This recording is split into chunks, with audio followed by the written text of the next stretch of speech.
Angeke ngilethe kuwena Jonga. Nasi sinqanda mathe sakho lapha ngaphesheya. Kade usho la unqokola la utheni bafethu? Utheni khona igama lishilo utheni? Ngawutheni qama manga utheni bafethu shonini? Utheni? Utheni? Awuzoyisho lo yena. Jong. Utheni Jong? Ngifuna Hayi manzi yami.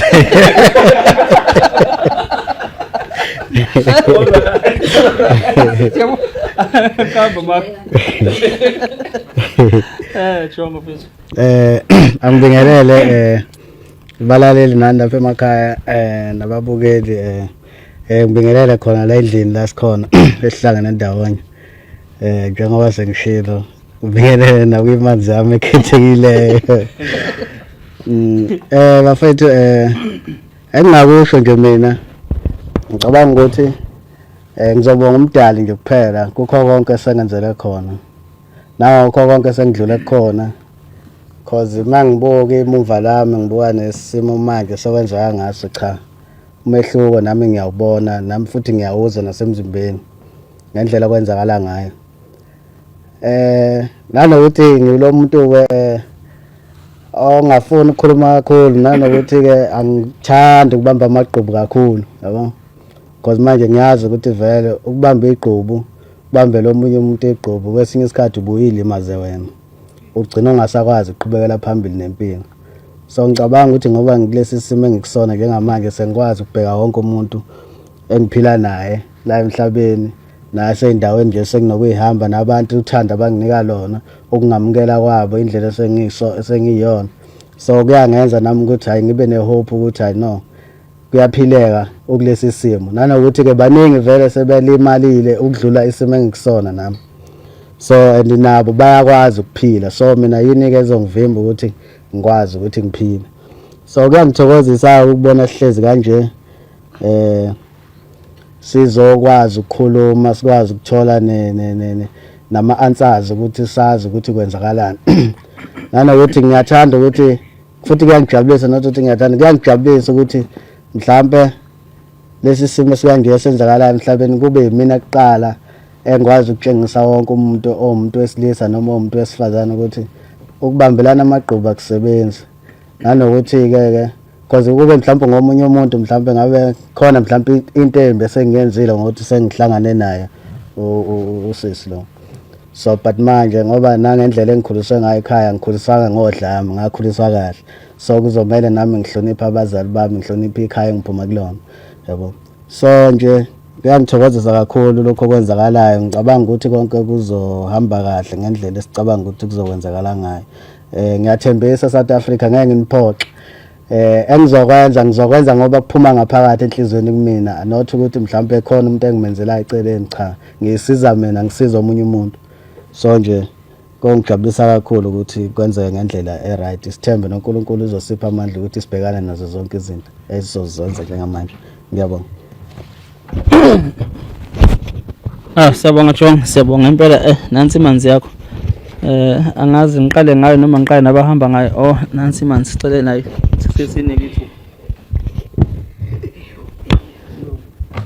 ngizobingelela bonke abalaleli usuku namhlanje la ngomhla ka 1 November lo enikhuluma naye okhulumayo uPrincess wakamthimkhulu ngihamba lana nomndeni wami sikanye nomndeni wakasibiya bese kuzoba abasuka ethuleleni TV silana ngenhloso yokuthi bakwazi ukusisiza ngesimo esike saba ngaphansi kwaso okube kwabasaba nengxabano nomuntu obeyipartner yami so babone ukuthi kufanele ukuthi lento siyilungise ngoba ngaso sonke isikhathi ihlala kuneside le story noma ungasithola esodwa kodwa sihlala sikhona siba khona eceleni so suku namhlanje lusuku olukhulu mina ngesimo sokuthi abantu bazi ukuthi engifisa ukuthi ngikutshena abantu ukuthi bazi ukuthi izinto ziyenzeka kepha kuyahlala phansi zilungiswe zixoxwe kuxolelwane kudlule ngoba esimeni esidlule kusona naye nangendlela yena alimale ngayo ukube kwezinye indawo ngabe mhlambe sekuthathwa ibhamu kwawuhlaselwana lapho kodwa lolu suku ngoba ngithi nje lukhulu ngokuthi sikwazile ukuthi siphinde sihlale phansi ndawonye sixoxe sibonisane kube khona uxolo phakathi kwethu ngaphandle kwempi ebengaba khona kukhona konke osona namhlanje bengifisa ukuxolisa kuyena ngezinto ezenzekile yes kukhona okubhlungu naye akwenzile kumina kuze kufike kulesi simo, kepha nginokuthi okwenzekile kuyena kube nzima kakhulu kuyena nefamily. So sukela namhlanje ngithi nje ngiyafisa ukuthi ngidlulise ukuxolisa kuyena njengomuntu obeyipartner yami. Omningi nokuningi angifisi ukubala ukuthi mhlambe yena benza ukuthi nokuthi kepha nje ukuthi mina ngizithobe since ekulesi simo ngimnikeze isupport yami nefamily yami. Ngiyabonga. Ngiyakwamukela futhi ngiyakubingelela kuyona-ke i-YouTube channel. If you're new, please don't forget to subscribe to this YouTube channel. So bafethu la nginiphathele-ke udaba oluthinta laphayana-ke umnumzane-ke uSibiya laphana-ke uPhakamani igama oneminyaka ewu-30. Ngikufundela lolu daba ngilixosha laphayana-ke kwiphephandaba lapha iSolezo. So laphana kuthiwa-ke uMr Sibiya loya waphuziswa-ke wabuye-ke wathelwa-ke nge-acid ethelwa-ke iloyo-ke owayeyintombi yakhe laphaya ngenkathi-ke kushuthi-ke kukhona-ke ingxabano ababenayo. Uthi-ke kodwa ngokwakhe njengobana-ke nabona nevidiyo le esike sayiphosta la ngaphambili nje, I think-ke la bekuhlanganyela-ke iThuleleni TV kanye-ke namanye-ke ama-stakeholders abekhona laphayana-ke edila nalo lolu daba. So uthi laphana-ke yena ngokwakhe nje nangokwabazindaba lana-ke ngokodaba nje indlela-ke elibhaleke ngayo, akayiboni-ke exolela laphayana-ke lo owayeyintombi yakhe-ke eyazama-ke nakho ukumbulala-ke lo owesilisa-ke eyamchathisa-ke ngawo-ke i-acid, yaphinde-ke futhi-ke yamthela, yenza nje izinto ey'ningi. Kodwa-ke udaba luthi-ke akaziboni exolela-ke owayeyintombi yakhe eyazama-ke umbulala lona-ke owesilisa-ke eyamchathisa nge-acid, ithi-ke iswasho, yaphinde futhi-ke yamphuzisa yona-ke ngenkani. Yagcina-ke imbhunyela ngayo le acid, ibona-ke ukuthi-ke akafi, wabucuka-ke ubuso-ke nawo-ke umzimba laphana ngokubhaleka kwalolu daba. Usho kanjena-ke umnumzane uPhakamani laphana-ke wakhona-ke kwaSibiya oneminyaka ewu-34, uma besho laphana-ke emva kokugojelwa-ke ngamacala-ke kuka-Princess lapha, ugama lakhe-ke uPrincess, lo ntokazi-ke uLethiwe Mthimkhulu oneminyaka-ke engu-30, yiwo wonke-ke amagama akhe laphana-ke. Inkantolo-ke yemantshi yalaphana-ke eVerulam ngizothi-ke ikhona-ke la ngizothi-ke kuseThekwini, ilahleke icala-ke laphayana-ke uLethiwe, noma-ke ilahleke uLethiwe ngecala-ke lokuzama ukubulala nolokweba-ke iselula yakhe-ke umfo kaSibiya esehlakalweni-ke esenzeka laphana-ke ngo-2022 bathi-ke kwaku-April endaweni-ke yakhona laphana-ke oThongathi khona-ke la eThekwini. Uthi-ke lapha ngokokubhaleka nje lapha ngokucashuniwe-ke enkulumweni yakhe, uthi-ke uxolo alukho futhi-ke asikaze sikhulume-ke indaba yokuthi-ke sengimxolele. Okwamanje-ke uxolo lwakhe angilwamukeli, kuyongithatha-ke isikhathi eside ukuthi-ke ngidlule kuso lesi simo engikusona manje, kusho yena-ke lapha uSibiya. Uthi-ke uSibiya-ke laphana-ke ngokubaluleka kwakhe ubaluleke ukuthi-ke njengamanje uqiqa-ke kodokotela-ke uyahlinzwa ukuze-ke asizakale-ke, okuyiyona-ke into-ke emsizayo nje iyo le. Ufuna-ke ajeze uLethiwe ngamenza kona-ke, kanti-ke uthi noma-ke engavalelwa ejele kulungile-ke, sekuyoba ukuthi-ke inkantolo iyona-ke ebona-ke ukuthi-ke isigwebo sakhe-ke sigcine-ke kube isigwebo esimfanele esime kanjani.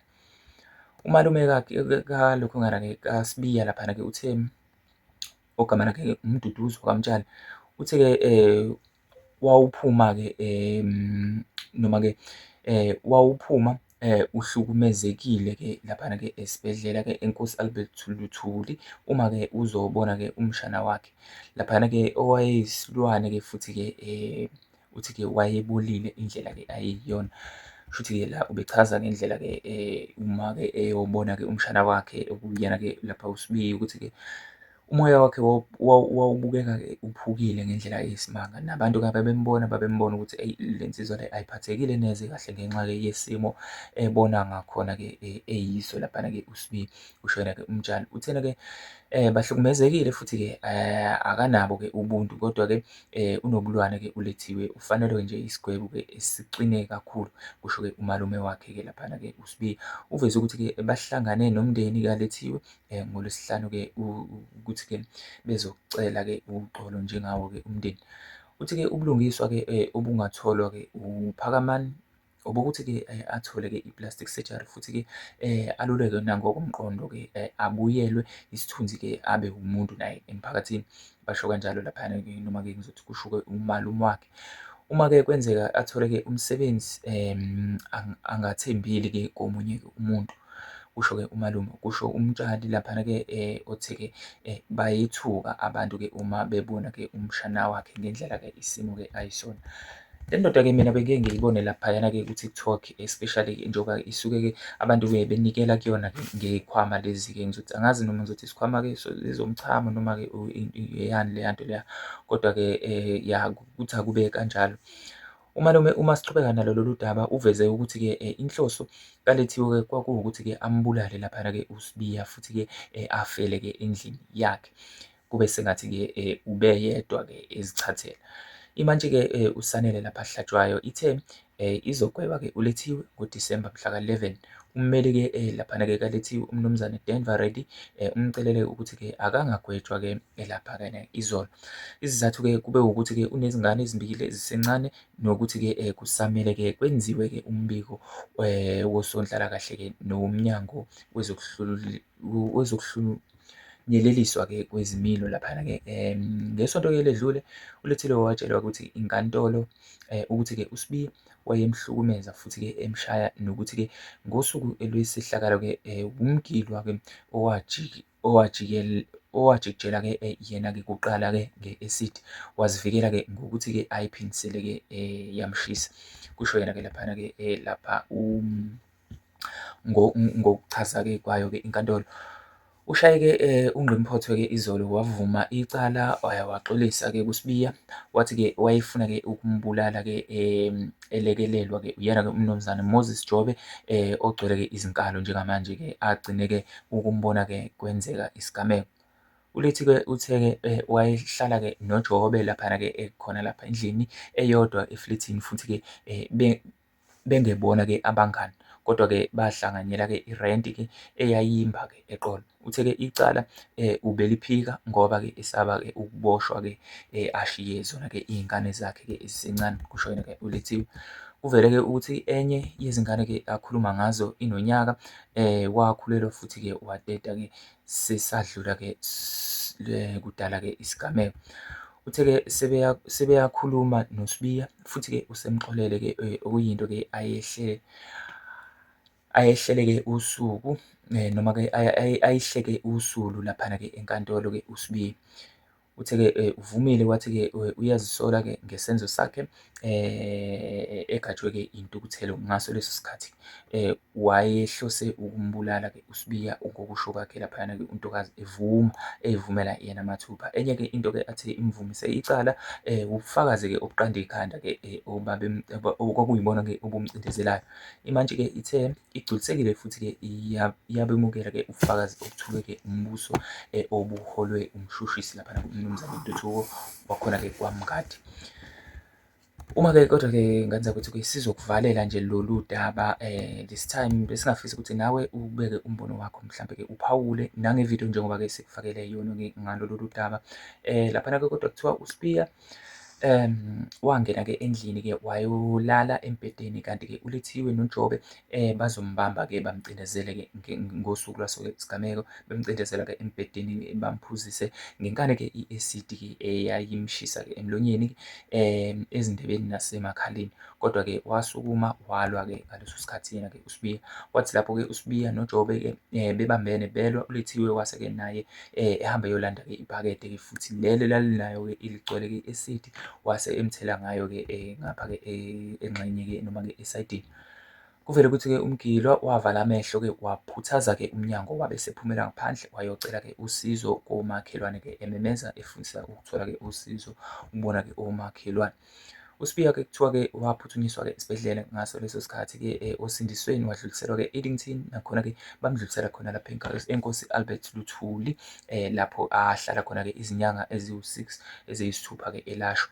Uthe-ke uSibiya walimala kabi-ke kwasuke-ke nendlebe, izibazi nje ukuthi-ke zibukwa iwo wonke-ke umuntu-ke uma ehamba. ULethiwe-ke ubuvumile lobu bufakazi wathi-ke i-acid laphayana-ke wayinikezwa uyena-ke uJobe futhi uyena owathi-ke akangayiswa-ke esibhedlela-ke uSibiya.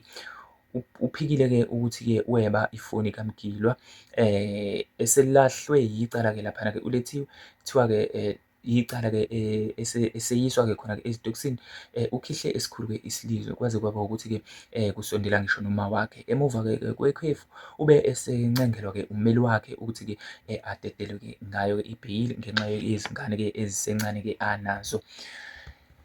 Laphana-ke ibheyili ibi-1,500 kodwa-ke yelulwa yenziwa-ke u-3,000 nokuyinto-ke abazali bakhe abatatazele bazama-ke ukuthi bayihlanganise. Ngaso leso sikhathi-ke bagcina-ke bekwazile ukubuyela naye-ke ekhaya.